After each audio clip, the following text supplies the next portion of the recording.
Culturizando presenta.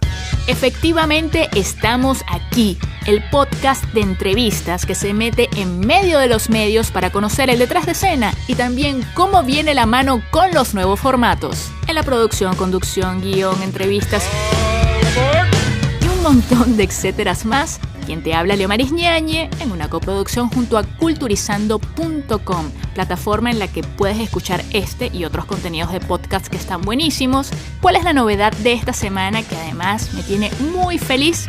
Sí, estamos en YouTube. Así que si ingresas a esa plataforma, metes Leomaris Ñañe, le das a suscribirte, le das a la campanita y vas a conseguir una lista de reproducción que se llama Efectivamente Estamos Aquí, y allí vas a poder maratonearte todos los episodios y más.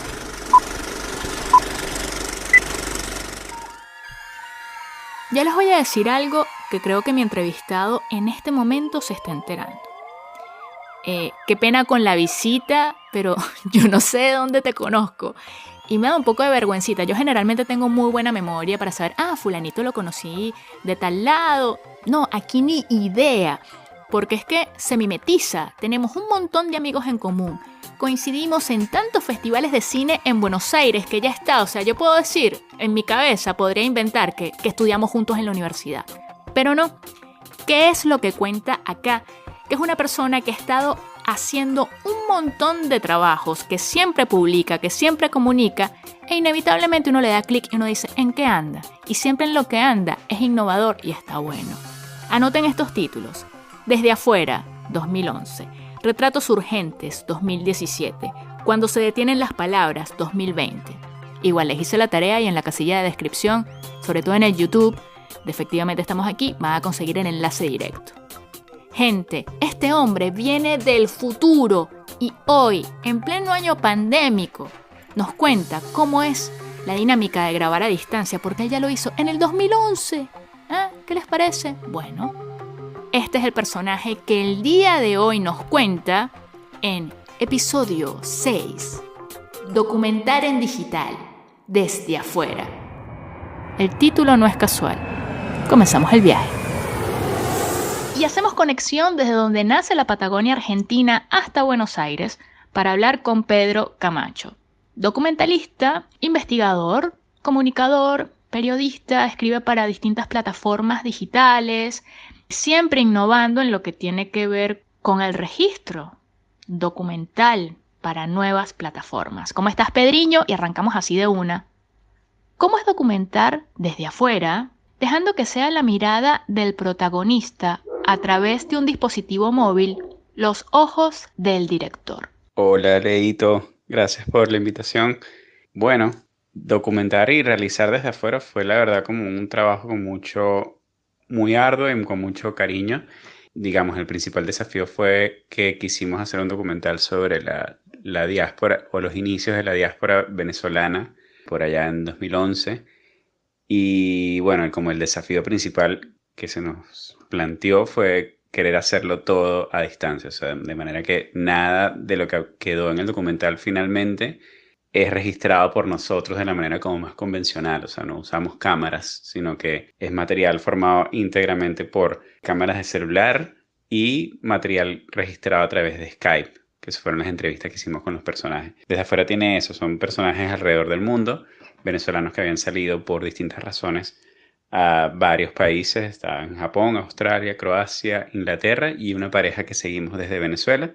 Fue un desafío grande y nos dimos cuenta que era enorme en el momento de llegar al proceso de montaje, que fue, bueno, darle como un significado y un lenguaje a esta cantidad de cosas que en realidad en ese momento, te estoy hablando 2011 por ahí, capaz no estaba tan establecido como era el hecho de filmarse uno mismo o de grabarse con las cámaras de celular como es ahora. Entonces, claro, en ese momento eran personas que no tenían tampoco experiencia, la mayoría con audiovisual, así que era, bueno, enseñarles un lenguaje y enseñarles desde cosas sencillas como por ejemplo no mover tanto la cámara o el celular, dejar un poco de espacio y de aire antes de empezar a filmar y al final de empezar a filmar. Había como un montón de cosas que capaz uno que estudió algo de cine las tiene como muy incorporadas y ellos no las tenían. Entonces, bueno, fue como ese el desafío después, con todos estos registros de distintas calidades y distintas estéticas, formar un discurso narrativo coherente. Fue algo que creo que en gran parte logramos y mucho de eso tuvo que ver con el trabajo de la montajista, que es Cristina Carrasco, otra venezolana amiga en común, si no me equivoco. Mira, Pedriño, en este mundo nos conocemos todos. Así que bueno, sé quién es Cristi. Quiero rescatar algo acá.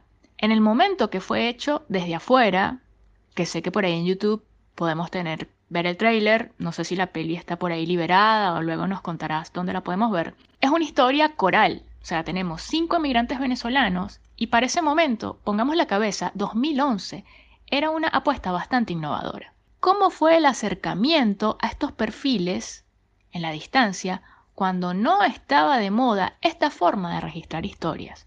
¿Por qué lo pregunto? Porque, por ejemplo, en el primer episodio hablamos con Jorge Colás, documentalista argentino, y él decía que con el tema pandemia, esa cercanía de tú ir todos los días y hacer ese vínculo cercano con el personaje, wow, iba a costar recuperarlo porque ahora estamos muy online. Y ustedes, hace ya bastante tiempo, hicieron este proyecto. Entonces, ¿cómo trabajaron esa vinculación con los personajes estando a distancia en otros países, incluso hasta con otro cambio de hora? A ver, desde afuera actualmente, Leo está en Vimeo, está libre. Después te paso el link, pero buscas desde afuera documental y deberían poder llegarle. En cuanto al vínculo, sí, es interesante eso, porque nosotros, la verdad, bueno, lo de la diferencia horaria fue un reto, porque desde afuera fue codirigida con Johan Pérez, que él está en España, entonces lo que hicimos fue dividirnos un poco los personajes, como para seguir sus procesos por separado, pero bueno, igual era un desafío igual, porque por lo menos yo manejé mucho a la chica de Australia, que era la que en la historia, bueno, como que tiene una hija y durante la filmación del documental tuvo otra hija. Entonces, bueno, como que el proceso de entrevistarla a ella fue todo como muy tras mano, porque bueno, yo tenía que entrevistarla capaz en algunos casos en mi madrugada, porque yo estaba acá en Argentina. Entonces, bueno, fue como una relación que se fue construyendo con el tiempo. Fue un desafío para ellos también. Incluso, bueno, hubo personas con las que iniciamos el proceso de filmarse que se salieron porque sencillamente o se sintieron muy expuestos o, bueno, la verdad no se imaginaron que iba a ser tanto tiempo que les iba a consumir hacer este proyecto. Entonces, bueno, con los que quedamos yo siempre voy a estar muy agradecido porque la verdad dieron mucho de sí y generamos unos vínculos que fueron fuertes dentro de todo con personas que nunca conocimos. O sea, yo a Melissa, la de Australia, la vine a conocer un año después de terminar el rodaje, que pasó por acá, por Argentina, de tránsito para seguir hacia Venezuela. Y yo fui hasta Ezeiza acá al aeropuerto a verla, a conocerla, porque quería conocerla. Pero ya llevábamos una relación, ya éramos amigos. Entonces creo que lo más importante ahí fue como ir formando eso con el tiempo. Teníamos como encuentros periódicos con ellos cada 2 o 3 semanas por Skype, todos eran filmados. Ir poco a poco ir construyendo esa confianza, porque a lo largo es eso, en realidad, en el tema documental, el tema de la situación de conseguir capaz algo interesante de un personaje es generar ese vínculo de confianza.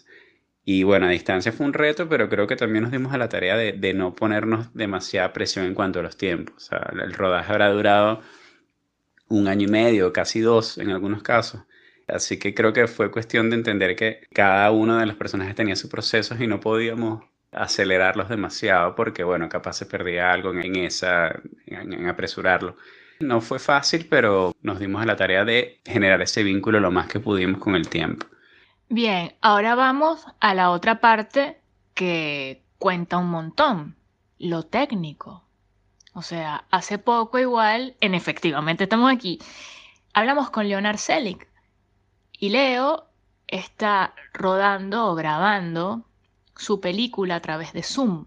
Y hay toda una movida cuando graban en las distintas locaciones con estos actores y actrices, porque bueno, se tienen que convertir en técnicos, ¿no?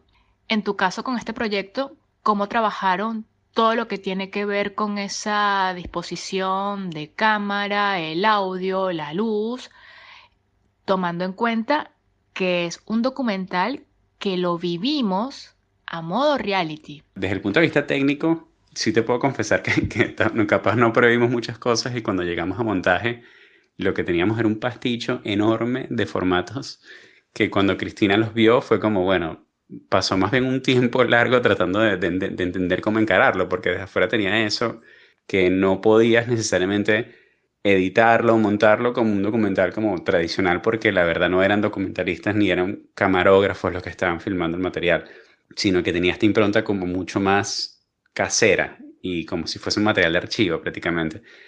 Entonces tomó un tiempo para Cristina y para nosotros tratar de entender cuál era el lenguaje que tenía que seguir de acuerdo a ese tipo de material. Hasta que llegamos a un punto en el que dijimos, bueno, más bien aprovechemos este tipo de material como crudo, como muy artesanal, y bueno, y juguemos con eso y entendamos que eso cuenta también un discurso. Entonces, por ejemplo, cuando la cámara se movía mucho, bueno, como que se prestaba para capaz capaz en algunos casos hacer transiciones a otra cámara de alguno de los otros que estaba como en movimiento. En el material de Skype, por ejemplo, se ocurría mucho que había delays o incluso se detenía la pantalla. Y más bien como jugar con eso, que la gente estaba ya acostumbrada, que a veces la señal no era tan buena. Entonces, no molestarnos porque se pixelaba, sino hacerlo parte de la forma que estábamos contando. Entonces, cuando llegamos a entender eso, que teníamos más bien que adaptarnos a cómo estaba filmado el material y no necesariamente hacerlo contar lo que nosotros queríamos que contase, partiendo más de una estética como más establecida de academia, de lo que es realmente un documental. Cuando llegó a ese punto, creo que conseguimos como una libertad creativa como mucho más, sí, liberadora, ¿no? Creo que en ese momento ya el montaje se hizo mucho más sencillo, entendiendo que era lo que era y contaba algo por ser lo que era. Ese creo que es como el gran hallazgo. Mira, Pedrín, yo te voy a decir una frase que nunca has escuchado. No vale, tranquilo, eso se arregla en postpro. Sí, esa frase a Cristina no le gustaba mucho esa idea, pero bueno, la verdad que ella fue como fundamental, te digo, o sea, en general como que soy mucho de la teoría de que el documental como que se termina armando realmente en montaje. La magia del documental mucho está en la improvisación y la espontaneidad. Entonces, claro, como que el montaje tiene este doble propósito también, no solo como de montaje tradicional, sino también de alguna manera de servir como de darle forma a lo que registraste, a lo que realmente se registró, no necesariamente a lo que tenías planificado registrar. Entonces, claro, como que Cristina en eso fue clave. Los dos, Johan y yo, le teníamos mucha confianza y dejamos que hiciera muchas cosas también como por sí, por su cuenta. Y bueno, para mí en líneas generales te diría que fue la parte más linda de todo el proceso fue lo que se generó en cuanto a conversación y discusión con Cristina y entre Johan, Cristina y yo, todo el proceso y lo rico que era discutir sobre estas ideas, ¿no? Incluso habían días que ni siquiera usábamos la computadora, sino que era nada más conversando, escribiendo papelitos, pegando cosas en las paredes y dialogando mucho acerca incluso de cosas muy nuestras. Como todos somos venezolanos, nosotros tres teníamos como muchas de estas inquietudes como a flor de piel y eran nada más como de alguna manera como confesionarios también propios. Entonces se generaban como unas rutinas de diálogo que eran muy enriquecedoras y creo que eso terminó como potenciando lo que queríamos que fuese y lo que queríamos que contase el documental. Entonces, bueno, en ese sentido como que Cristina fue clave, o sea, es como la madre por excelencia de lo que fue desde afuera. Qué chévere escucharte compartir la experiencia de ese proyecto porque fue bastante bonito, fue muy comunicado, al menos acá en Buenos Aires. Y bueno, quise también dedicarle gran parte de este episodio a ese proyecto porque lo considero fundante no solo en tu trayectoria como documentalista, sino también como un primer proyecto experimental en lo que tendría que ser con los nuevos formatos. Avanza el tiempo, Pedro, y de repente Venezuela pasó por una situación de conflicto bastante densa social y ustedes se lanzaron que bueno, que con la tecnología la distancia se borra y en este afán de testimoniales le diste forma a retratos urgentes. Cuéntanos qué fue este proyecto que jugó con la ficción, con el periodismo y con la denuncia. Ok, mira, Retratos Urgentes ocurre en 2017, comienzan las protestas de ese año, por ahí febrero si no me equivoco, y creo que es como el reflejo de lo que tanto yo como las demás personas que participaron en ese proyecto, que todos vivíamos en el extranjero, teníamos esta inquietud de querer hacer algo, ayudar a contar un poco lo que estaba ocurriendo allá.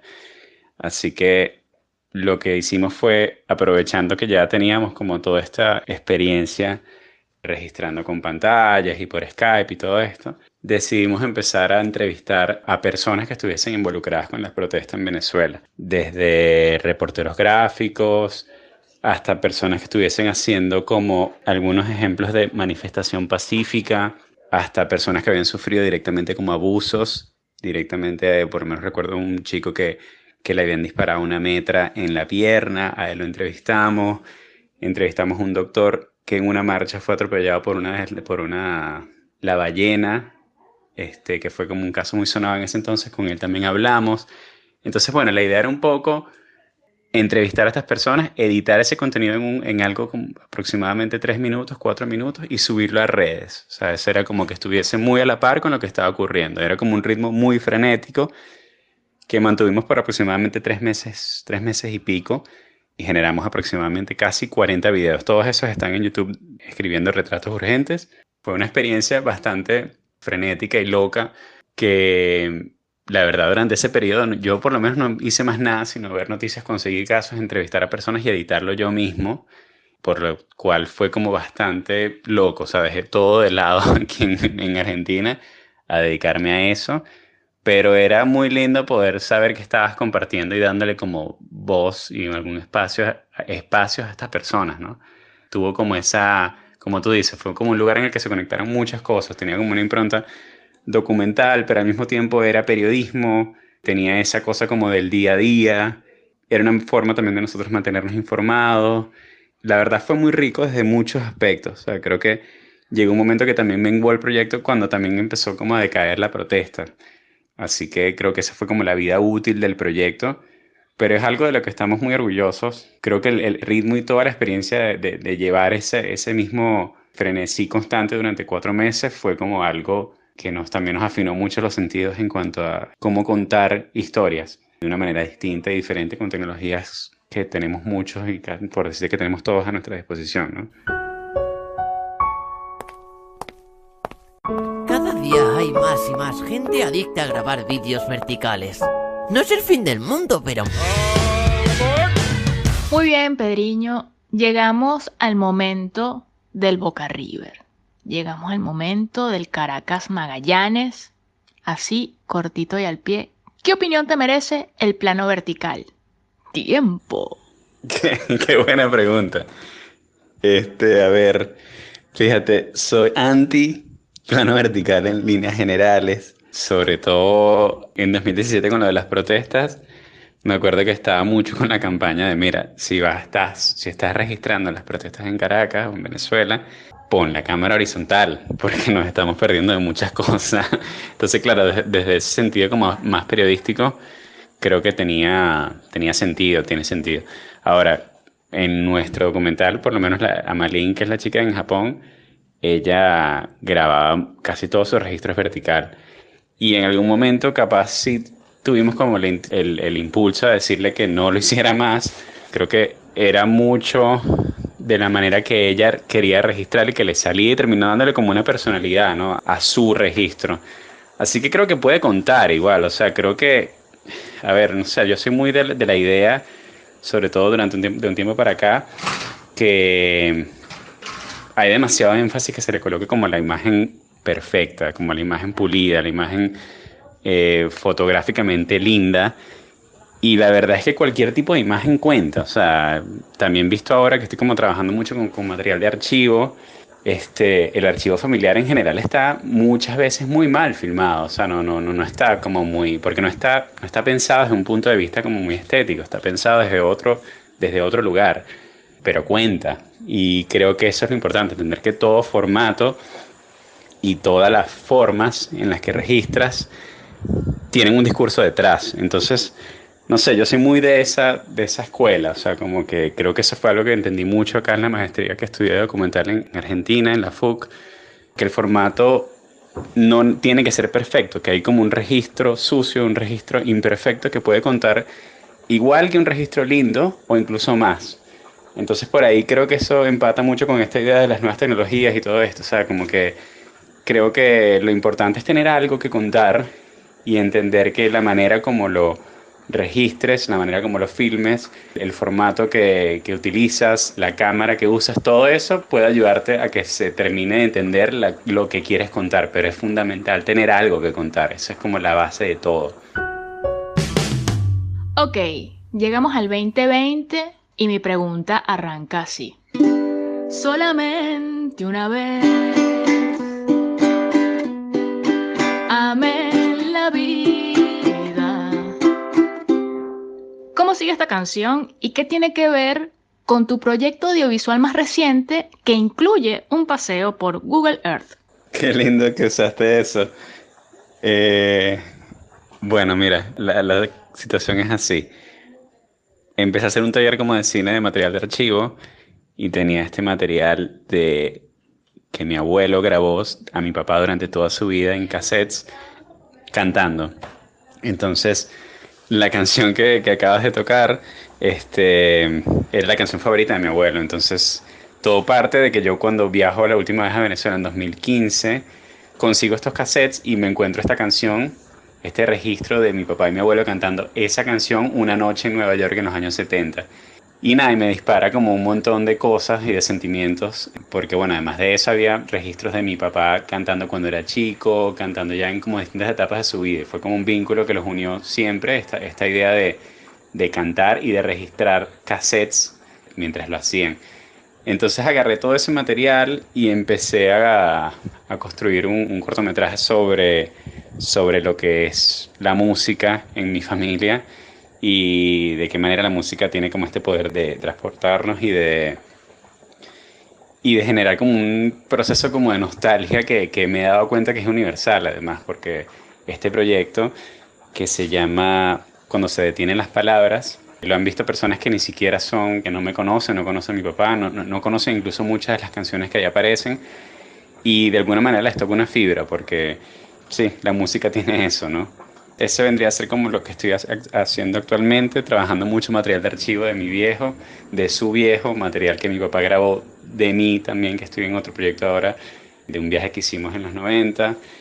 Estoy como consiguiendo muchos de esos anclajes que me parecen como interesantísimos de explorar, porque además, bueno, no sé, como que a mí la cuarentena me dio también por pensar mucho en mi familia y entender mejor la distancia y como la nostalgia y como que todo ese mezclote de sentimientos que uno tiene adentro.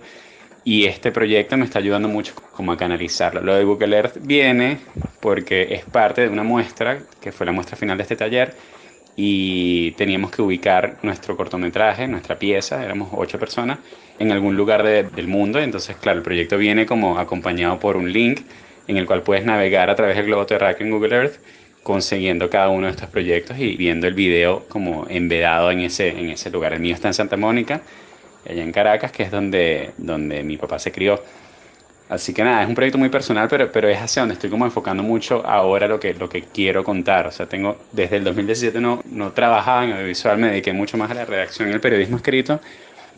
Así que ha sido como volver a sí, volver al cine, de alguna manera, que siempre lo he seguido y siempre veo muchas cosas y me encanta, me apasiona, pero tenía tiempo que no lo abordaba de vuelta como realizador, así que es un hallazgo para mí estar trabajando ahora con este tipo de cosas, así que sí, gracias por la canción, además, de ver que me despierta muchas cosas escuchar eso. Qué bueno ese proyecto y que estés conectando y sobre todo dándole valor al audio en un mundo tan visual, sobre todo como el que tenemos ahora.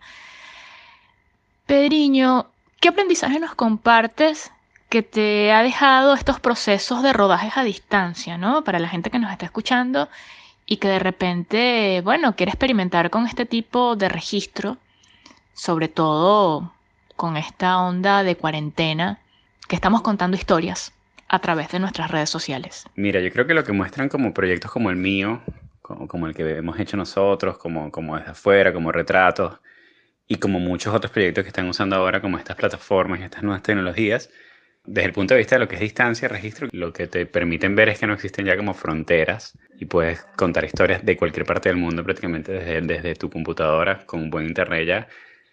Y al mismo tiempo creo que también como que democratizan bastante el tema de acceder a contar una historia hoy en día. O sea, como que ya no necesitas los grandes equipos, puedes hacerlo con muy pocas cosas con tal de que siempre prevalezca, que es como que lo que siempre trato de enfatizar, saber qué quieres contar, como trabajar mucho en qué quieres contar, cómo contarlo y bueno, adicionalmente de qué manera, o sea, con qué registro contarlo, pero como que entender claramente qué quieres contar es clave y eso no todo el mundo lo hace. O sea, entonces creo que ahí es donde está en redes por lo general lo que vemos es como que se trivializa mucho la imagen, es más como para contar cosas de nuevo como muy mundanas, que está bien también, es un tipo de registro, pero si vas a contar algo como más profundo o más interesante o con mayor propósito, es como muy, muy, muy importante saber qué quieres decir. Entonces todo ese proceso previo, antes de siquiera prender una cámara o bueno, hacer un registro de Skype o lo que sea, todo lo que viene previamente, para mí eso es fundamental. Y eso creo que sigue siendo importantísimo sin importar qué registro uses, o sea, qué quieres decir. Pero sí, creo que se abre mucho el juego. O sea, ahora existen hasta categorías como tipo desktop documentary. Es lo que vendría a ser un documental de desktop de computadora. Ese tipo de categoría existe. O sea, existe ya tanto documentales y tantos registros de ese tipo que ya se categorizó, por decirlo de alguna manera. Entonces, imagínate, no existen ya límites en ese sentido para lo que puedes contar. A mí me parece excelente, o sea, me parece excelente además experimentar con todas esas cosas. O sea, creo que una de las cosas más divertidas de hacer desde afuera fue el hecho de prestarnos a la experimentación, ¿no? Que era algo que creo que es algo que nutre mucho también. O sea, el hecho de saber de ponerte a jugar con texturas, jugar con registros distintos, saber cómo puedes contar con esta cosa que capaz pareciera que no cuenta, pero sí cuenta mucho.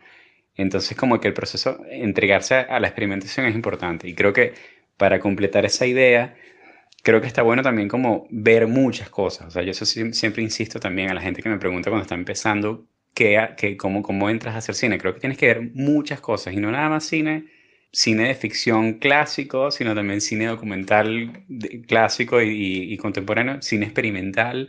Tienes que ir a museos, ver videoarte, agarrar inspiración de comerciales, o sea, escucha podcasts, o sea, como que entender, escuchar y absorber todo tipo de formas de contar historias te hace a ti un mejor cuentacuentos tú también. Ver y escuchar para experimentar, Pedriño. Qué gusto esta charla contigo. Creo que nunca nos habíamos puesto a hablar acerca de cine por tanto rato, más allá de esos encuentros fugaces en algún festival en Buenos Aires o seguirnos en redes sociales. Gracias por aceptar esta invitación. Feliz de compartir tu trabajo y bueno, y ahondar un poquitín en toda esa experiencia que tienes acumulada con este kilometraje de ir innovando por allí. Algo que creas que se nos quede en el tintero antes de ya poner los créditos de este episodio. Bueno, nada, agradecerte por la conversa. Siempre es muy sabroso hablar de cine.